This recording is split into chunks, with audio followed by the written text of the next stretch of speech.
വിഷ്ണുപുരം ചന്ദ്രശേഖരൻ NDAയുടെ vice chairman. ഞാനിങ്ങനെ ഒരു പത്രസമ്മേളനം വിളിച്ചത് ഇന്ന് ചാനലിലൂടെയൊക്കെ വിഷ്ണുപുരം ചന്ദ്രശേഖരൻ UDF-ലേക്ക് എന്നൊരു വാർത്തയാണ്. ഞാൻ ഈ വാർത്ത ഒരു മീഡിയയാണ് എൻ്റെ ശ്രദ്ധയപ്പെടുത്തിയത്. ഉടനെ തന്നെ ഞാൻ ചാനൽ നോക്കിയപ്പോൾ എല്ലാത്തിലും സജീവ വാർത്തയാണ്. അത് കാമരാജ് കോൺഗ്രസ് UDF-ലേക്ക് പോയിട്ട് VSTPയും പോകണമെന്ന് പറഞ്ഞു. VSTP വേറെ, കാമരാജ് കോൺഗ്രസ് വേറെയാണ്. അതിന് ഒരു മറുപടി പറയാനാണ് ഇങ്ങനെ കൂടിയത്. NDAയിൽ വൈസ് ചെയർമാനായി നിന്നുകൊണ്ട് സജീവമായിട്ട് നിങ്ങൾ കണ്ടിരിക്കും. 2 ദിവസം മുമ്പ് വരെയും ഈ ഇലക്ഷൻ പ്രവർത്തനത്തിലും ഒക്കെ നിറഞ്ഞ് നിന്ന് പ്രവർത്തിച്ച ആളാണ്. ഇപ്പോഴും എനിക്കൊരു സംഘപരിവാർ ബാക്ക്ഗ്രൗണ്ടുള്ള ആളാണ്. അതിൽ ഇന്ന് അവിടെ ചർച്ച ചെയ്തു എന്ന് പറയുന്ന വിഷയം ഞാനത് നിഷേധിക്കുകയാണ്. കാരണം ഞാൻ അവർക്ക് അങ്ങനെ ഒരു അപേക്ഷ നൽകിയിട്ടുണ്ടെങ്കിൽ ആ അപേക്ഷ പുറത്തുവിടുന്നു. വിഷ്ണുപുരം ചന്ദ്രശേഖരന് UDF-ൽ എടുക്കണമെന്ന് അപേക്ഷ കൊടുത്തിട്ടുണ്ടെങ്കിൽ അത് പുറത്തുവിടുന്നു. പിന്നെ എനിക്ക് NDAയിൽ അഭിപ്രായ വ്യത്യാസം ഉണ്ടോ എന്നുള്ള ചോദ്യം ഉണ്ടെങ്കിൽ ഉറപ്പായിട്ട് എനിക്കുണ്ട്, അഭിപ്രായ വ്യത്യാസമുണ്ട്. ഘടകകക്ഷികളെ വേണ്ട വിധം മാനിക്കാത്ത NDAയുടെ പ്രവർത്തനങ്ങൾ എനിക്ക് അഭിപ്രായ വ്യത്യാസമുണ്ട്. NDAയെ സംബന്ധിച്ചിടത്തോളം എനിക്കുള്ള അഭിപ്രായ വ്യത്യാസം പരിഹരിക്കാനുള്ള കരുത്ത് എനിക്കുണ്ട്. അല്ലെങ്കിൽ എൻ്റെ പരിവാർ പ്രസ്ഥാനങ്ങൾ അതിലിടപെട്ട് എൻ്റെ വിഷയം പരിഹരിക്കും.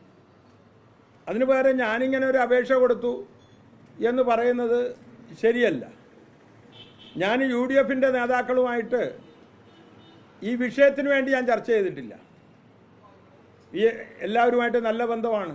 ഒരു 2-4 മാസങ്ങൾക്ക് മുമ്പ് ഈ UDF-ൻ്റെ നേതാക്കൾ എന്നോട്, ഞാൻ അന്ന് NDA എന്തോ ഒരു വിഷയത്തിൽ ചാനലിൽ കൂടി ഞാൻ പറഞ്ഞു NDA ശരിയല്ല, അങ്ങനെ എന്തോ ഒരു വാക്ക് പറഞ്ഞതിന് തൃപ്തനാണോ എന്ന് ചോദിച്ചു.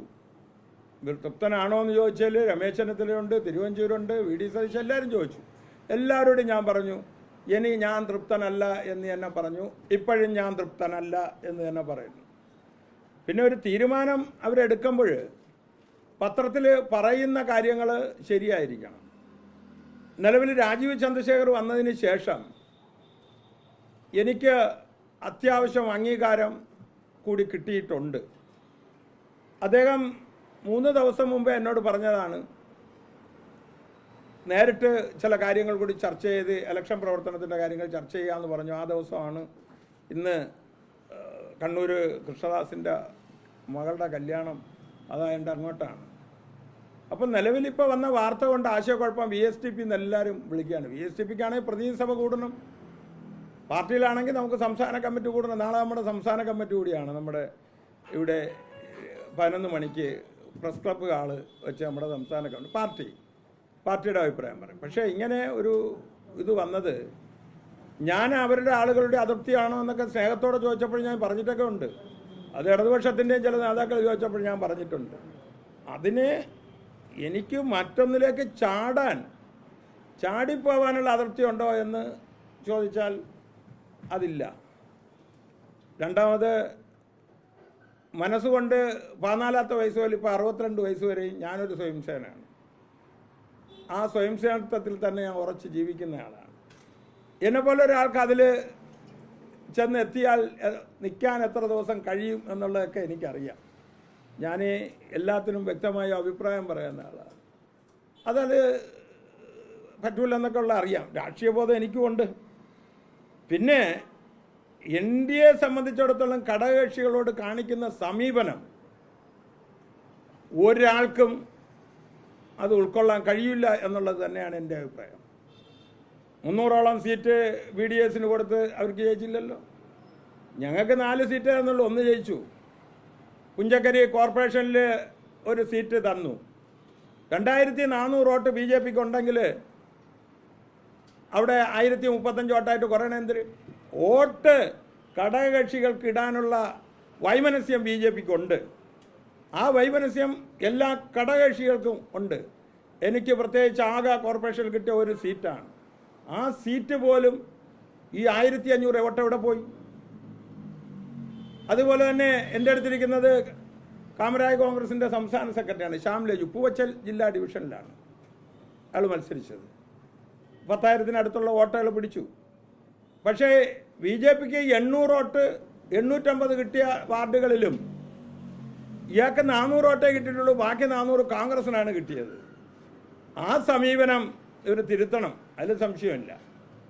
അത് പ്രധാനമായിട്ട് ഞാൻ NDAയുടെ മീറ്റിങ്ങിൽ, ഉടനെ കൂടുന്ന മീറ്റിങ്ങിലും അവതരിപ്പിച്ചിട്ടുണ്ട്, ഇപ്പം അവതരിപ്പിക്കും. പിന്നെ രാജീവ് ചന്ദ്രശേഖരനെ സംബന്ധിച്ചിടത്തോളം എന്തെങ്കിലും ഒരു അഭിപ്രായം പറഞ്ഞാൽ എഴുതിയെടുക്കുകയും അത് പരിഹരിക്കുകയും ചെയ്യുന്ന ഒരു മനുഷ്യൻ സജീവമായിട്ട് നിൽക്കുന്ന സമയത്ത് എനിക്ക് ഇങ്ങനെ ഒന്ന് ചിന്തിക്കേണ്ട ആവശ്യം ഇപ്പോൾ ഇല്ല.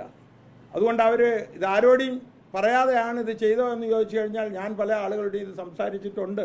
രമേശ് ചെന്നിത്തലയോട് സംസാരിച്ചിട്ടുണ്ട്, തിരുവഞ്ചൂരിനോട് ഞാൻ സംസാരിച്ചിട്ടുണ്ട്.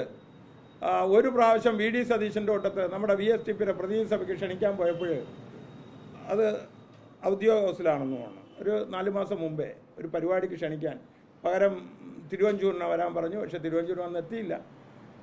ഇങ്ങനെ അതിലെങ്ങനെ പിടിച്ചു നിൽക്കും? ഞാൻ പറഞ്ഞു അതിലും അഭിപ്രായ വ്യത്യാസങ്ങളൊക്കെ ഉണ്ട് എന്ന് തന്നെ ഞാൻ പറഞ്ഞു. അത് മാത്രമാണ് ഇതിൻ്റെ മൂലധനം. അപ്പോഴാണ് ഇന്ന് എന്നെ വിഷ്ണുരത്തിനെ ഇതിലെടുത്തു എന്നുള്ള വാർത്ത വന്നത്.